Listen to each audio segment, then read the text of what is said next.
Pai do Senhor, meus queridos irmãos, vocês estão bem? Deus abençoe sua vida poderosamente. Compartilhe esse vídeo, comente, se inscreva. Vai estar abaixo aqui, as redes sociais para você estar se inscrevendo e também se inscrever lá no YouTube. Vamos assistir junto esse podcast com o missionário Miguel respondendo as perguntas que foram feitas para ele. Vamos assistir junto. Amém, irmãos?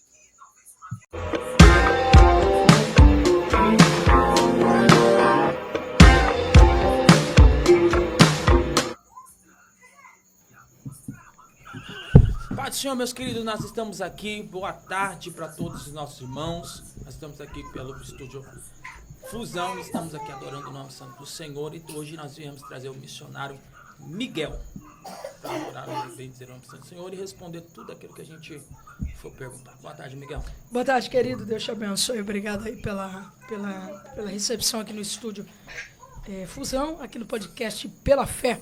Feliz com Deus, agradecido aos céus de estar aqui e poder fazer parte de um momento de grande aproveito e sabedoria. Fábio Santos também está conosco, eu acredito. Foi mistério esses 2 dias, bombardeado pra caramba, mas veio para fazer mais um.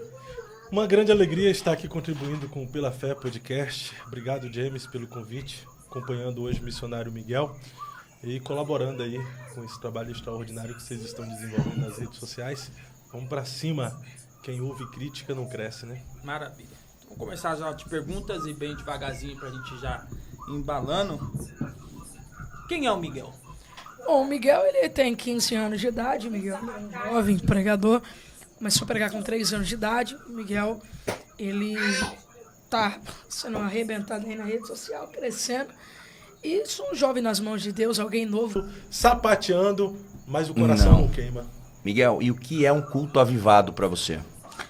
Irmão, assim, é um culto que houve mudanças, né? É claro que a mudança... Claro que Pode falar. Não, pode continuar. É claro que a mudança é quando os crentes estão sendo... Passou pela podóloga. Ai, Jesus Cristo. Desculpa. Tirou até o pensamento do menino. Desculpa. Peço perdão. Nossa, hoje eu sofri. Tava com a unha encravada. Só deixar ciente aqui pro pessoal do Eu Acredito Podcast que tá acompanhando aí, pessoal. Eu coloquei hoje aí ao vivo também, mas o podcast hoje não tá na responsabilidade do Eu Acredito Podcast. Ele já vai tirar até a marca dele. Não tá do Eu Acredito Podcast, é no Pela Fé. Eu tô aqui só de coadjuvante. O Maico aqui do Pela Fé, o pastor Maico, então... ele foi pra podóloga, tirou a unha ali, tá mancando e atrapalhou o raciocínio aqui do Miguel. Vai lá, Miguel. Nossa, atrapalhou o meu porque a dor pegou. Desculpa. Aí... Então a igreja que é avivada é a igreja que tem mudanças, né? É a igreja que é assim renovada pelo Espírito Santo de Deus.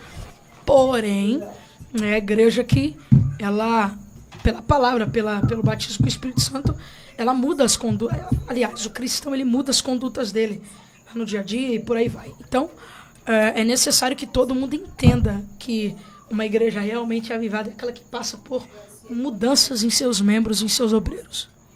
Um culto avivado para você. O que é um culto avivado? Acabei de falar. É isso? Exatamente. Conversão de almas, aceitar Jesus. Também faz parte desse culto avivado. O Espírito Santo que convence. Com certeza. Não há avivamento sem o Espírito Santo. Então o Espírito Santo convence o homem do seu pecado. Então o culto que é avivado tem que ter o Espírito. Se não tiver o Espírito, não tem avivamento. Um culto avivado vai levar as pessoas que participam desse culto a uma mudança de vida. Se você diz que participou de um culto avivado, mas continua vivendo a mesma vida mundana, pecaminosa, você não participou de um culto avivado. Deixa eu responder uma pergunta aqui. Desculpa. O Elton Costa me disse assim: Miguel, quer dizer que você é o pastor, não é Jesus? O que aconteceu com o Salmo 21? Acho que é 23, né? É para ser o 23, né? Era para ser o 23, O senhor é Elton. meu pastor, né? Corrija aí o 21, tá, irmão? Que o irmão quer falar de mim, mas nem escreveu, o irmão sabe. Vamos lá. Assim como o Bolsonaro disse que a Covid era uma gripezinha, quem disse isso não foi o Bolsonaro, foi o doutor Cláudio Varela, né? Da Globo. Eu disse assim, que tem crentes que falam assim, o Senhor é meu pastor e nada me faltará. E eu disse, está amarrado e está amarrado mesmo. Por que está amarrado? Porque que tem muitos crentes desigrejados, sem tomar ceia, sem dizimar, sem ter pastores. Se a Bíblia pede para você ser sujeito às lideranças da terra, os governadores, os presidentes, os deputados, os vereadores, os policiais, por que você não pode ser discipulado por um pastor? Até mesmo Jesus disse, sede pelos pastores, né? Sede pastoreados pelos pastores. Sujeitáveis aos pastores. Obrigado pela palavra. Aos pastores. Então, é claro que se Jesus fosse o único, né, pastor e não existisse mais nenhum, por que ele deixou 12 discípulos? Por que ele fez uma igreja? Porque Deus cuida da igreja, Jesus cuida da igreja. Mas nessas igrejas tem pastores. E quem fala isso é crente desigrejado. É crente que não tem igreja, é crente que não toma ceia, é crente que não é dizimista, não é ofertante, é rebelde, não vai pro culto. Assiste as coisas online e fica se enchendo de porcaria da rede social. Então eu falo mesmo, o crente que chega pra mim e fala, eu não tenho pastor, você é um desigrejado, irmão. E tá amarrado. O Senhor é meu pastor e nada me faltará. Irmão, vou falar uma coisa pra você, só pra você entender. Quando a gente entende essas coisas como pastor, como ser pastoreado, é uma coisa que muda. Por exemplo, no livro de Jeremias, diz assim, e vos darei pastores segundo o meu coração, que vos abasteçam com a ciência e com inteligência. A Bíblia diz que Jesus escolheu pastores para a igreja. Ou seja, ele escolheu pastores para a igreja. Então ele não é o único pastor. Ele é o pastor alfa. Ele é o maioral. Ele é aquele que apacenta as ovelhas. Mas ele apacenta do céu. Em João 10 conhecido como bom pastor. Como bom pastor. Aqui tem que ter pastor, irmão. Aqui é José Wellington. Aqui é Bispo Samuel Ferreira. Aqui é pastor Massinho. Aqui é... Pastor Wagner Gabi. Pastor Wagner Gabi. Pastor Venâncio. Então, são pastores que Deus constituiu. Entendeu? Então, quando eu digo meu pastor Jesus está amarrado, e está amarrado mesmo. Eu estou falando dos crentes que usam essa expressão para não ter pastores, não ser sujeitados à igreja. Então, é um problema que nós estamos tendo hoje. É jovens de congresso, mas não é jovens de culto de ceia. É jovens do pula-pula, mas não é jovens do culto de doutrina, de disciplina da palavra. Né? Eu, na Deus Amor, eu lembro que nós não podíamos colocar uns shorts, que era pecado. Eu participei de muitos cultos de doutrina, disciplina, né? Muitas convenções de Madureira que nós colocávamos lá 100 cláusulas, né? Para passar pelo crivo da igreja. Então a gente entende que a igreja precisa de um pastor. E a igreja que não é pastoreada nem por alguém na terra, quem dirá no céu. Quem fala isso, que só tem Jesus como pastor, é porque não quer se submeter a uma autoridade constituída por Deus no mundo espiritual, porque o pastor recebeu de Deus a autoridade espiritual para liderar, para pastorear, para alimentar e cuidar do rebanho do Senhor. E eu fiquei com uma dúvida que eu estava perguntando e ele acabou cortando meu raciocínio ali. Se aquelas pessoas que falam mal e falam, né? Você pode ver que aqui a maioria só estão falando mal e metendo pedrada, né? E você falou que essas pessoas que falam mal, né? Que usam uma língua, elas não vivem um avivamento, né? Então elas precisariam hoje, 90% que falam mal de você são da própria igreja, que às vezes você está ali. 90% dessas pessoas que são crentes, 90% dessas crentes precisam do Espírito Santo, precisam de um renovo, de um avivamento? Eu vou te responder com 2 perguntas. Paulo precisava de um avivamento? Paulo não. Então por que ele teve um encontro com Jesus? Depois de Saulo, antes de Saulo. Sendo Saulo... Não, irmão. Mas mesmo Saulo pessoa... é mesmo Paulo. Mesmo Saulo é mesmo Paulo. Não vem com essa história, não. Porque tem teologia. Mesmo Saulo é mesmo Paulo. Mas eu acredito nessa mudança. Não e aí, mudança, depois que ele mudou, não teve Saulo veio... Não, irmão. Paulo não é Jacó. Quando ele teve um encontro com Jesus, Paulo já não é foi Jacó, Saulo Paulo não é chamado. Abraão. Saulo, nome romano. Irmão, o nome romano é judeu. Paulo não é Jacó, nem Abraão. De Abraão, de Jacó para Israel. Não tem essa, não. Paulo é mesmo Saulo. Que mudança? Ele passou por um avivamento, sim ou não? Sim, se for nessa questão, ele teve que ter um avivamento. Caiu então, e tal. Então pronto, respondi a sua pergunta. Então as pessoas vão ter que cair do cavalo para poder ter um avivamento? Seria não cair isso? do cavalo, irmão. Tem um encontro com Jesus. Eu não acredito nesse negócio de revelação. Até o dia que foi revelado. Até o dia que Deus usar. Até o dia que Deus... Eu não acredito em cura. Até o dia que foi curado. Eu não acredito em libertação. Até o dia que o demônio pegar dentro da casa dele, ou ele realmente ia acreditar nos dons espirituais. Hoje em dia tem um negócio que é muito crer muito ver para crer, né? Então assim, e muitos não vão ver, muitos não vão experimentar. Paulo experimentou. Paulo deixou de ser perseguidor para ser perseguido, né? Então assim, a mesma questão que a gente entende de que Paulo passou por um avivamento, que avivamento é mudança, então a gente entende também que muitas pessoas que são contra o altar, são contra os dons espirituais, precisam também de uma mudança. E com toda certeza reafirma a minha pergunta. Você fala que contra você está indo contra o altar e contra os dons do Espírito? Irmão, os dons do Espírito é fruto do Espírito. A pessoa que é contra os frutos do Espírito é contra o próprio Espírito. A pessoa que é contra o fruto é contra a vida, sim ou não? Quando Jesus amaldiçoou aquela figueira, por que Jesus amaldiçoou aquela figueira? Porque ela não estava produzindo frutos. Ela não estava produzindo frutos. Mas há uma diferença entre frutos e dons, né? O fruto os serve para dons regeneração. Os dons é fruto de quê? Não, o dom é uma capacitação. Capacitação fruto de quê? Tem gente que recebeu o dom, mas não tem o fruto. Eu sou a videira verdadeira. Não, tem gente que recebeu o dom, mas não recebeu o fruto. Eu sou a videira Por exemplo, verdadeira. o dom, por exemplo, agora eu vou brigar contigo aqui, vamos lá. O dom... Virou pro outro lado. Eu estou falando assim, fruto do Espírito é uma coisa. Eu estou falando que os dons... É porque você falou que os dons é fruto, e não é. Dom é uma coisa. Os dons, vamos lá, os dons, ele é fruto do Espírito, sim. Os dons é fruto do Espírito, sim. Não, o fruto do Espírito é bondade, benignidade, domínio próprio, sim, longanimidade. Sim. Os dons é uma capacitação espiritual para o exercício Exatamente. da obra de Deus, né? Mas o que eu estou falando aqui... sim, desculpa, estou usando a palavra errada, perdão, desculpa. Os dons são manifestações do Espírito. Eu estou tentando te ajudar, Miguel, desculpa, meu Deus. Eu troquei fruto por manifestação, perdão. Os dons são manifestações do Espírito, desculpa. Agora, os frutos são bondade, benignidade, por aí vai. Desculpa, errei aqui na minha concepção, perdão. Agora, os dons são manifestações do Espírito, certo? Então, as pessoas que são contra a manifestação do Espírito são contra o quê? Ao próprio Espírito. Quando Jesus amaldiçoa aquela videira, né? Aquela figueira. Então, porque ela não estava gerando, né, a manifestação que é o fruto que estava dando. Então, tem muita gente aí que é contra o Espírito Santo. Por quê? Não acredita em revelação, em profecia. E primeiro que revelação é um dom. Tá? Profetizar é um dom. Vamos para a Bíblia?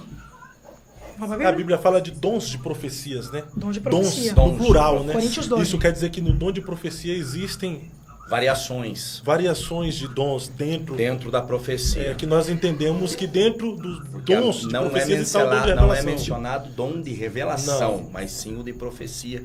E até foi dito aqui na terça-feira sobre que é o principal dom, é o dom de profecia. Sim, o dom de profecia. O dom da revelação é maior do que o dom da cura? Na verdade, todos partem do mesmo espírito. Não tem como mencionar que um é maior que o outro, sendo que... Existe um texto bíblico que fala que o principal dom que nós devemos buscar é o dom de profecia. É o de profecia. Porque havendo profecia, o povo não se corrompe, não é? Exato. E por que hoje o povo está tão se corrompendo e tão embravecido com isso? Porque o povo quer se corromper. Esse dinheiro é engraçado demais. Isso é muito engraçado. Não, aí é que tá. Por que o povo, já que não é para se corromper, então por que o povo não está acreditando mais em profecia? Porque o povo não quer acreditar. Por causa do ceticismo, da incredulidade, né? Isso aconteceu... Ou porque muitas pessoas estão brincando? Isso não está acontecendo só agora, não. Teve uma época que, devido ao muito conhecimento, a muita informação, as pessoas deixaram de acreditar nos dons do Espírito. Eu não vou lembrar certinho a época, mas teve uma época que os dons do Espírito entraram totalmente em descrédito. Não só na história da igreja, mas também dentro de uma visão bíblica. Você lembra quando Deus foi chamar Samuel? Um dos textos logo ali em Samuel, capítulo 3, no chamado, está dizendo assim: e naqueles dias a palavra do Senhor era de muita valia, e não havia visão manifesta. Ou seja, a palavra, a profecia ali se referindo, era de muita valia. Põe para mim aí na tela. Põe para mim aí na tela. 1 Coríntios 14, versículo de número 1. E não havia muita visão manifesta. E aí até os sacerdotes como Ofni e Finés estavam corrompidos. Por conta do quê? Pela falta de profecia e pela falta do sobrenatural através de visões manifestas. Então seria perigoso para a igreja, então? É perigoso. Segue o amor. E procurai com zelo os dons espirituais, mas principalmente o dom de profetizar. Porque o que fala em línguas desconhecidas não fala aos homens. Desculpa, tá? Senão a Deus. Porque ninguém o entende. E em espírito fala mistérios. Mas o que profetiza fala aos homens, para a edificação, exortação e consolação. O que fala em línguas desconhecidas edifica a si mesmo. Ei, eu estou falando off the king, é para mim, não é para você não. Mas o que profetiza edifica quem? Por que grava vídeo do povo revelando? Por que chama a pessoa à frente? Porque a profecia edifica quem? Quem que edifica a profecia? A igreja. É a igreja que edifica. E eu quero que todos vós faleis em línguas. Eu quero que todos sejam cheios do Espírito e tenham a manifestação das línguas estranhas. Mas muito mais que profetizem. Eu quero muito mais profeta que fala. Muito mais profeta que profetiza. Porque quem profetiza é maior do que fala em línguas. A não ser que também interprete para que a igreja receba a edificação. E agora, irmãos, se eu vos ter convosco falando em línguas, que vos aproveitaria, se não vos falasse por meio da revelação, ou da ciência, ou da profecia, ou da doutrina, da mesma sorte, se as coisas inanimadas que fazem som, seja flauta, seja citara, não formarem sons distintos, como se conhecerá o que se toca como a flauta ou como a cítara. Presta atenção. Mais do que falar em línguas é profetizar. Por que chama fulano na frente? Por que pede pro fulano ficar de pé? Por que ligaram? Porque é a edificação de quem? Da igreja, do corpo. Então, mas vão falar em língua estranha. É bom, não é bom? É ótimo. Mas se tiver profecia, edifica a igreja. Ô Miguelzinho, mas vamos lá. Geralmente aqui, nos textos bíblicos, vai falar que a profecia edifica o corpo. Esse edificar o corpo, edificar a igreja, não seria então a profecia que está sendo direcionada individualmente para um indivíduo? Essa profecia não deveria ser para o coletivo, para a igreja ser edificada? Não entendi, não fale mais. Vamos lá. Se é para a igreja ser edificada, então ao invés da profecia ser direcionada apenas a um indivíduo, essa profecia não deveria ser direcionada a toda a igreja, a todo o corpo? Michael, a igreja é o que mesmo de Cristo? Noiva.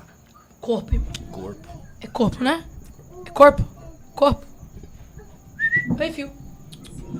É corpo. Igreja de Cristo. É, né? Aí você perguntou que a profecia é para um, por que não pode ser para todos? Faz assim com a mão. Se eu bater aqui, você sente? Sinto. O corpo inteiro? Não. Não, irmão, se você tá sentindo, você tá sentindo, né, irmão? Não, eu tô sentindo no dedo. Você falou tá bom, no dedo, muito bem. Tá sentindo aqui. Isso. E aqui? Aqui eu tô sentindo... Aqui no braço, certo, no braço. Isso. E aqui? Costas. Ah, muito bem. E se eu tocar aqui? Pescoço. Mas se eu falar com vocês, estão ouvindo? Tô ouvindo. Tô muito bem. Mas aí você está falando... Tá respondido. Você tá falando com o membro, não com o corpo. Com então, o membro, mas não o com a membro igreja. faz parte do quê?